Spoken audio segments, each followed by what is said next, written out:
महाराष्ट्र में भले ही विधानसभा का चुनाव खत्म हो गया हो, भले ही प्रचंड बहुमत के साथ महायुति की सरकार बन गई हो, लेकिन अब भी महाराष्ट्र में बड़ा सियासी खेला होने के कयास लग रहे हैं और इसके सूत्रधार डेप्यूटी सीएम अजित पवार बन सकते हैं। अजित पवार को आयकर विभाग से मिली 1000 करोड़ की राहत को इसी कड़ी का एक हिस्सा माना जा रहा है। आखिर कैसे डेप्यूटी सीएम बनते ही अजित पवार को अगले ही दिन इतनी बड़ी राहत मिल गई, ये रिपोर्ट देखिए। मी देवेंद्र सरिता गंगाधरराव फडणवीस, मी एकनाथ गंगूबाई संभाजी शिंदे, मी अजित आशाताई अनंतराव पवार गांभीर्यपूर्वक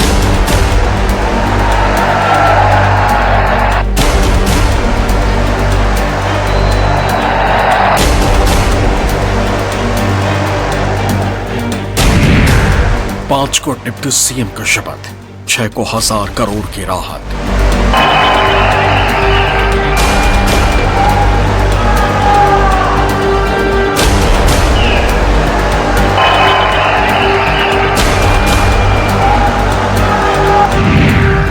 अजित के साथ बीजेपी का प्लान, शिंदे शरद को हो सकता है नुकसान।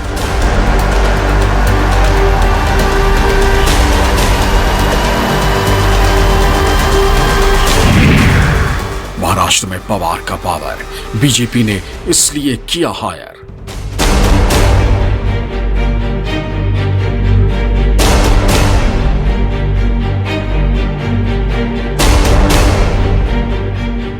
अजित पवार शरद पवार का भतीजा, राष्ट्रवादी कांग्रेस पार्टी का राष्ट्रीय अध्यक्ष और महाराष्ट्र की मौजूदा महायुति सरकार में डिप्टी सीएम के भूमिका। बीते 5 दिसंबर को ही अजित पवार छठी बार महाराष्ट्र में उप मुख्यमंत्री पद की शपथ लिए। ये तीसरी बार है जब अजित पवार बीजेपी के साथ गठबंधन में रहकर डिप्टी सीएम की कुर्सी पर बैठे। यहां तक तो ठीक था, इसमें किसी को कोई हैरानी या परेशानी की बात नहीं थी। राजनीति में कब कौन किस कुर्सी पर बैठ जाए किसी को नहीं पता, लेकिन 5 दिसंबर को डिप्टी सीएम पद की शपथ लेने के अगले ही दिन अजित पवार को लेकर जो खबर आई वो न सिर्फ कई तरह के सवाल खड़े कर रही, बल्कि सियासत का एक स्याह सच भी उजागर कर रहा है। दरअसल हुआ यह कि महाराष्ट्र में डिप्टी सीएम पद की शपथ लेने के अगले ही दिन अजित पवार के जब्त बेनामी संपत्ति रिलीज करने का आदेश आ गया। रिपोर्ट्स के मुताबिक दिल्ली के आयकर विभाग ट्रिब्यूनल ने पवार की 1000 करोड़ से ज्यादा की संपत्ति को रिलीज करने का आदेश दे दिया है। करीबन 3 साल पहले 7 अक्टूबर 2021 में छापेमारी के दौरान इनकम टैक्स डिपार्टमेंट ने इन संपत्तियों को जब्त किया था। जब्त संपत्तियों में अजित पवार की पत्नी सुनेत्रा पवार और बेटे पार्थ पवार की भी संपत्तियां शामिल थी। बेनामी संपत्ति रोकथाम अधिनियम के तहत की गई इस कार्रवाई में मुंबई और महाराष्ट्र के अलग अलग इलाकों में अजित पवार और उनसे जुड़े लोगों के आवास और कार्यालय की तलाशी ली गई थी। इसमें अजित पवार और उनसे जुड़े काफी करीबी लोग शामिल थे, लेकिन अब इन सारी प्रॉपर्टीज को क्लियर कर दिया गया है। ट्रिब्यूनल ने संपत्तियां मुक्त करने का आदेश सुनाते हुए कहा कि संपत्तियों को लेकर कोई गैर कानूनी हेरफेर होने का सबूत आयकर विभाग पेश नहीं कर पाया है। बेनामी लेन देन की बात भी स्पष्ट नहीं हो पाई है। सभी ट्रांजैक्शन बैंकिंग सिस्टम के जरिए हैं। जो दस्तावेज पेश किए गए हैं उनमें कोई अनियमितता नहीं पाई गई। बेनामी लेन देन होने की बात स्पष्ट नहीं हो रही। ट्रिब्यूनल की ओर से जैसे ही यह फैसला आया, महाराष्ट्र से लेकर देश की सियासत में हलचल तेज हो गई। विपक्षी महाविकास अघाड़ी आक्रामक हो गया। एक सुर में सब कहने लगे कि वॉशिंग मशीन में जाते ही अजित पवार बेदाग हो गए। भाजपा का मकान ही ऐसा बना है जहां पे उसके घर में घुसता है, एंट्री मिलती है तो वो क्लीन होके बाहर आता है। ये कोई बड़ी बात नहीं है। और जो दूर रहता है वो उनके इसमें वो पूरा बुरी तरह गंदा दिखता है, उनके ऊपर कुछ दाग होते हैं, पर इनके घर में आने के बाद में सब दाग निकल जाते हैं। ये पूरा दाग धोने का एकमेव मकान कौन सा है तो वो बीजेपी है। ये अभी हिंदुस्तान में प्रूव हो चुका है। क्लीन चिट तो मिलनी ही है ना। प्रफुल्ल भाई पटेल को मिली, अजित दादा पवार को मिली, अब नवाब मलिक को मिलेंगी। बात ऐसी है कि 1000 करोड़ की बेनामी संपत्ति उनकी जब्त हो गई थी। आंकड़ा सुन लीजिए, 1000 करोड़। प्रफुल्ल भाई पटेल उनकी लगभग 300 करोड़ की प्रॉपर्टी ईडी ने जब्त की थी। प्रफुल्ल भाई के ऊपर आरोप क्या था कि उनका दाऊद इब्राहिम से लिंक है और वो मनी लॉन्ड्रिंग हुआ है दोनों में, इकबाल मिर्ची, और उससे वो प्रॉपर्टी खरीदे। हम बोलते थे गलत है, यह आरोप गलत है। अजित पवार जी की प्रॉपर्टी भी जब्त की, मनी लॉन्ड्रिंग दिखाया 1000 करोड़। दोनों सदमे में गए, प्रेशर में आए, उनका चेहरा उस वक्त देखने लायक था, लेकिन बीजेपी में चले गए। प्रफुल्ल भाई पटेल की प्रॉपर्टी मुक्त हो गई, मनी लॉन्ड्रिंग का धब्बा निकाल दिया, वॉशिंग मशीन में डाल दिया, 300 करोड़ की प्रॉपर्टी फ्री कर दी।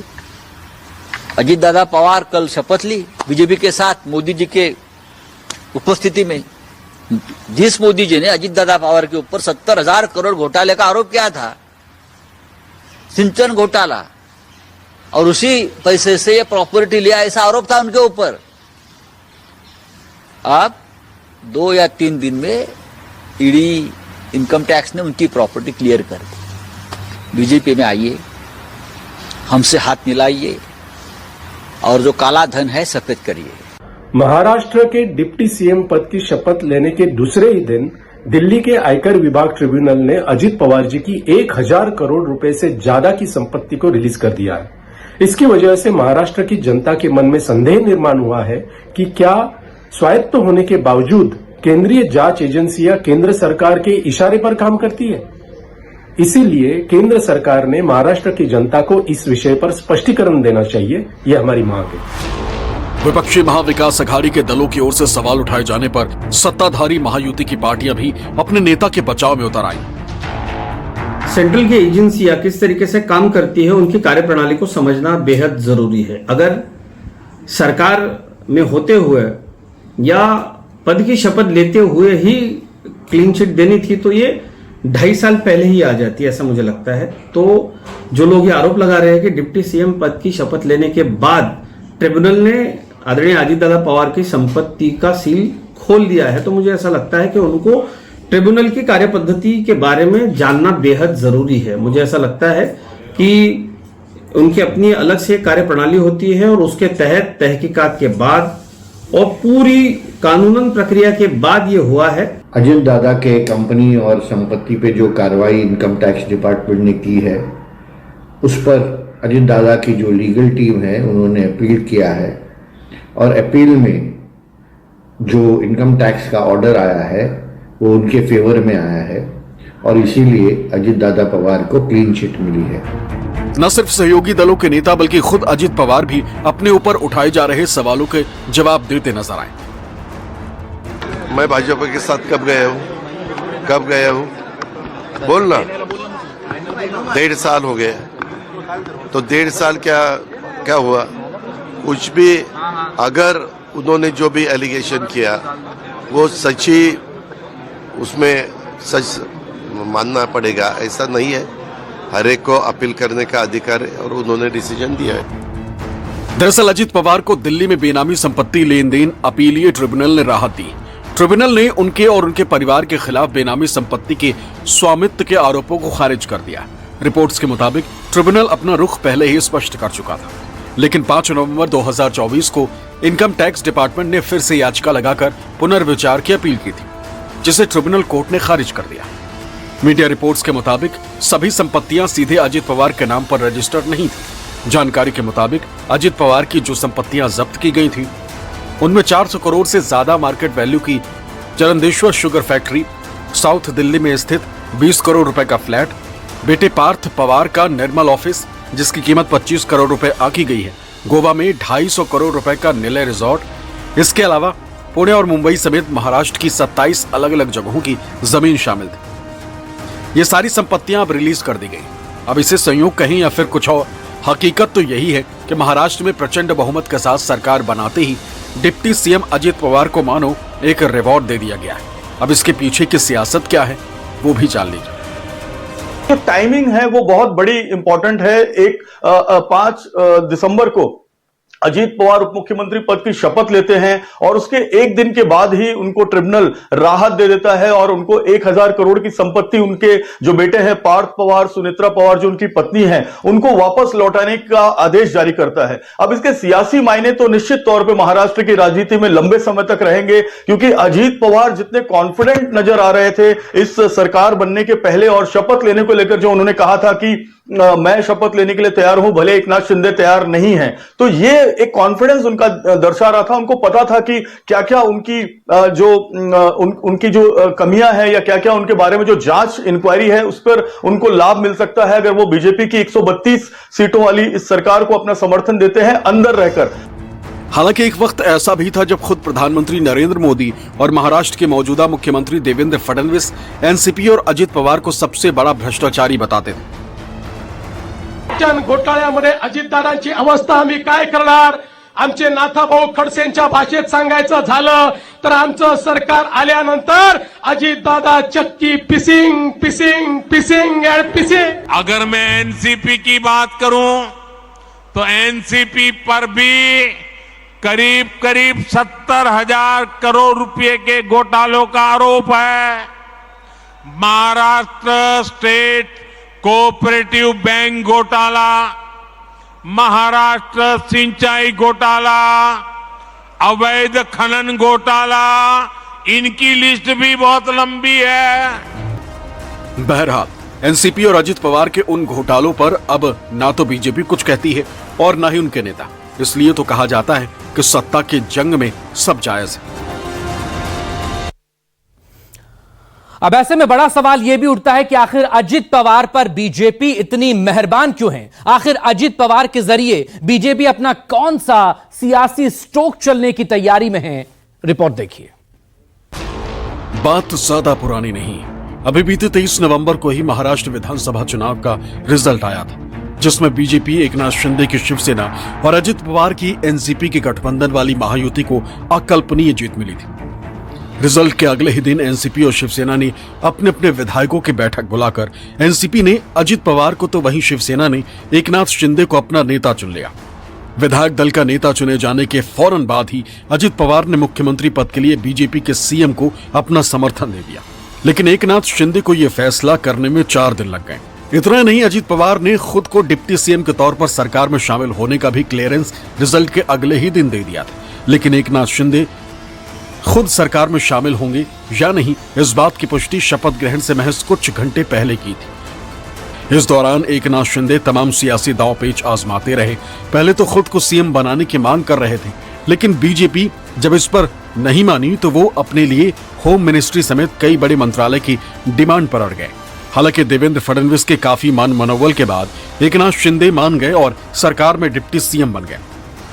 इसी बीच शिंदे के तमाम रणनीति को बीजेपी आलाकमान भाग गई और उनका अल्टरनेट सियासी दोस्त पुख्ता करने की तैयारी में जुट गए और बीजेपी के लिए मौजूदा सियासी समीकरण में अजित पवार से ज्यादा मजबूत दोस्त कोई और नहीं हो सकता। सरकार में उनकी पोजीशन में कोई बदलाव नहीं होगा। उन्होंने पहले समर्थन की घोषणा कर शिवसेना पर प्रेशर भी बना दिया और बीजेपी नेताओं के भरोसेमंद भी बन गए। उन्होंने अपने गुरु शरद पवार वाला दाव खेल दिया और किंग मेकर बन गए। लिहाजा अजित पवार को उनके मनमाफिक वित्त मंत्रालय के साथ ही कई और पोर्टफोलियो से भी नवाजे जाने की तैयारी। बीजेपी की इस रणनीति को विपक्षी शिवसेना यूबीटी के नेता एकनाथ शिंदे को सियासी तौर पर निपटाने की तरह देख रहे हैं। शिंदे का इरा खत्म हो गया है, 2 साल का ही था, उनकी जरूरत थी वो पूरी हो गई, अब उनको फेंक दिया है। अब शिंदे इस राज्य में कभी मुख्यमंत्री नहीं बनेगी, मैं आपको बताना चाहता हूं। ये लोग शिंदे की पार्टी भी तोड़ सकते हैं। ये भाजपा की एक लाइन रही हमेशा पॉलिटिक्स में, जो उनके साथ काम करते हैं उनकी पार्टी तोड़ देते हैं, खत्म कर देते हैं। न सिर्फ एकनाथ शिंदे बल्कि अजित पवार के जरिए शरद पवार की पार्टी को भी साधने की कोशिश की जा रही।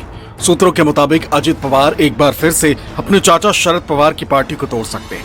दावा किया जा रहा है कि अजित पवार की अगुवाई वाली एनसीपी ने इस पूरे ऑपरेशन की कमान एक महिला नेता को सौंपी है। सूत्रों की माने तो विधानसभा चुनाव में अजित पवार के शरद पवार पर भारी पड़ने के बाद शरद पवार गुट के कई विधायक अजित पवार से मिल चुके हैं, लेकिन कहा यह भी जा रहा है कि अजित पवार इस बार विधायकों के बजाय कुछ सांसदों को अपने पक्ष में लाकर अपनी ताकत बढ़ाने में जुटे हुए हैं। ऐसा यदि होता है तो अजित पवार की एनसीपी के साथ साथ केंद्र में एनडीए की ताकत को भी मजबूती मिलेगी। शपथ ग्रहण से ठीक 2 दिन पहले 2 दिसंबर को अजित पवार के दिल्ली दौरे को इसी से जोड़कर देखा जा रहा है। मौजूदा वक्त में अजित पवार की अगुवाई वाली एनसीपी के पास लोकसभा में महज एकमात्र सांसद सुनील तटकरे, जबकि शरद पवार खेमे के पास 8 सांसद हैं, जिसमें उनकी बेटी सुप्रिया सुले भी शामिल है। सूत्रों की माने तो इनमें से ज्यादा सांसदों को अजित पवार अपने साथ लाना चाहते हैं। माना जा रहा है कि ऐसी स्थिति में यानी अजित गुट के सांसदों की संख्या बढ़ने पर प्रफुल्ल पटेल को केंद्र में कैबिनेट मंत्री की बर्थ मिल सकती है। इतना ही नहीं, अगर ऐसा होता है तो अजित पवार की एनसीपी के पास सांसदों की संख्या बढ़ जाएगी। इस हालात में अगर कभी एकनाथ शिंदे अपने सांसदों के बहाने केंद्र की मोदी सरकार पर कभी किसी तरह से दबाव डालने की कोशिश करती है तो बीजेपी अजित पवार के सांसदों से उसकी भरपाई कर सकती है। इस बात के कयास तेजी से तब और लगने लगे जब बीते 2 दिसंबर को ही भिवंडी से एनसीपी शरद गुट के सांसद सुरेश जी म्हात्रे देवेंद्र फडणवीस से मुलाकात के लिए उनके सागर बंगले पर पहुंच गए थे। फडणवीस और म्हात्रे की इस मुलाकात ने महाराष्ट्र की सियासी गलियारों में नई चर्चा छेड़ दी। अब सवाल उठता है कि क्या बीजेपी अजित पवार के जरिए शिंदे को कंट्रोल करने की रणनीति पर काम कर रही है? भारतीय जनता पार्टी निश्चित तौर पर अजीत पवार को ज्यादा इंपॉर्टेंस दे रही है और देना भी चाहिए, क्योंकि अजीत पवार के पास 41 विधायक चुनकर आए हैं। हालांकि एकनाथ शिंदे के पास 57 विधायक हैं, लेकिन एकनाथ शिंदे का जो स्टाइल ऑफ पॉलिटिक्स है वो आनंद दिघे और बाला साहेब ठाकरे की तरह है। यानी किसी चीज पर अगर अड़ गए, नाराज हो गए तो वो उनकी नाराजगी लंबे समय तक चलती है। और निष्पक्ष मतलब News 24।